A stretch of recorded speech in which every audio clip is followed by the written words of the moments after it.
What's up, my name is Conchas and this is my 2013 bike update. First of all, I'm going to start off with my new Fit Wi-Fi 20.5 frame. Up here I got Fit Stem, Fit Tom Doing clubbing bars, FBM double fister grips, wasting already, stock headset, stock fork, stock front rim, revenge rim, and then I have Odyssey Aaron Ross signature keyboard tire in 2.35.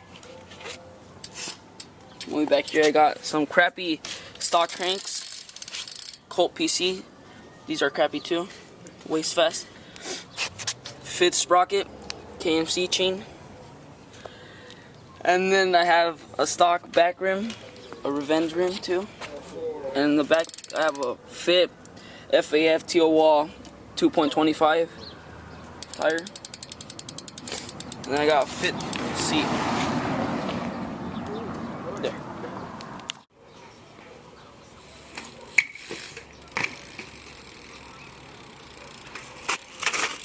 Oh yeah, I forgot to mention I have tree stick pegs, front and back.